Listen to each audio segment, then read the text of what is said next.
নমস্কাৰ শিক্ষাগুৰুসকল আজিৰ এই ভিডিঅ'টি অত্যন্ত গুৰুত্বপূৰ্ণ বিশেষকৈ অসমৰ সকলো শিক্ষক আৰু শিক্ষা বিভাগৰ কৰ্মচাৰীৰ বাবে অসম চৰকাৰৰ শিক্ষা বিভাগে এটা নতুন আৰু কটকটীয়া নিৰ্দেশনা জাৰি কৰিছে আইগট কৰ্মযোগী প্লেটফৰ্মৰ সৈতে জড়িত এই নিৰ্দেশনা অনুসৰি সকলো শিক্ষক আৰু কৰ্মচাৰীয়ে আইগট কৰ্মযোগী ৰেজিষ্টাৰ কৰিব লাগিব আৰু অন্ততঃ 3টা কোৰ্স সম্পূৰ্ণ কৰিব লাগিব।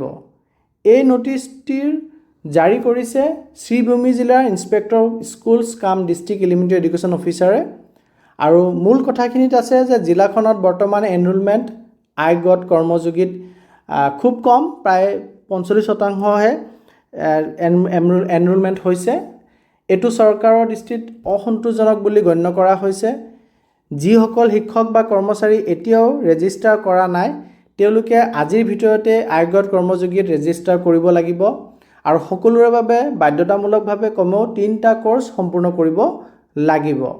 তাৰ ভিতৰত অন্ততঃ এটা কোৰ্স আজি সম্পূৰ্ণ কৰিব লাগিব আৰু সম্পূৰ্ণ কৰাৰ পিছত ৰেজিষ্ট্ৰেশ্যন প্ৰুফ আৰু কোৰ্স কমপ্লিটেশ্যন চাৰ্টিফিকেট সাবমিট কৰিব লাগিব হেড অফ দা ইনষ্টিটিউচন বা DDOৰ ওচৰত।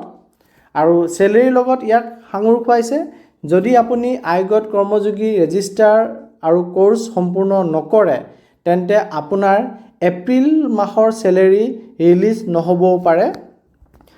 কন্ট্ৰেকচুৱেল এমপ্লয়ীসকলৰ কাৰণে আপোনালোকে 7 নম্বৰ পইণ্টটো চাব।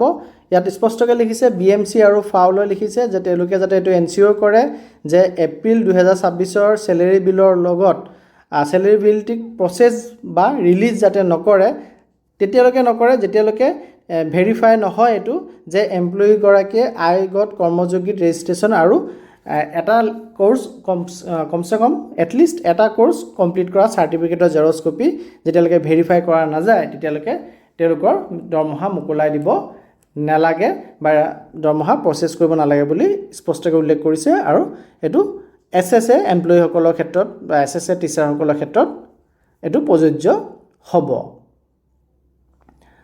ৰেছপন্সিবিলিটি স্কুলৰ হেড DDO আৰু বিভাগীয় বিষয়াসকলে ৰেছপন্সিবিলিটি ল'ব লাগিব 100% কমপ্লিয়েন্স নিশ্চিত কৰিব লাগিব। আৰু যিসকলে ৰেজিষ্টাৰ নকৰে তেওঁলোক ব্যক্তিগতভাৱে দায়বদ্ধ হ'ব। এই বিষয়টো most urgent and strictly compliance bound বুলি ঘোষণা কৰা হৈছে অৰ্থাৎ এইটো একেবাৰে কঠোৰভাৱে পালন কৰিব লাগিব। গতিকে শিক্ষকসকল এইটো এটা গুৰুত্বপূৰ্ণ আপডেট। আজিয়ে আইগট কৰ্মযোগীত লগইন কৰক আৰু আপোনাৰ কোৰ্সসমূহ সম্পূৰ্ণ কৰক নহলে চেলেৰীৰ ক্ষেত্ৰত এপ্ৰিলৰ চেলেৰীৰ ক্ষেত্ৰত সমস্যা হ'ব পাৰে। ভিডিঅ'টি ভাল লাগিলে লাইক কৰক, শ্বেয়াৰ কৰক আৰু আমাৰ চেনেলটি সাবস্ক্ৰাইব কৰিবলৈ নাপাহৰিব। ধন্যবাদ।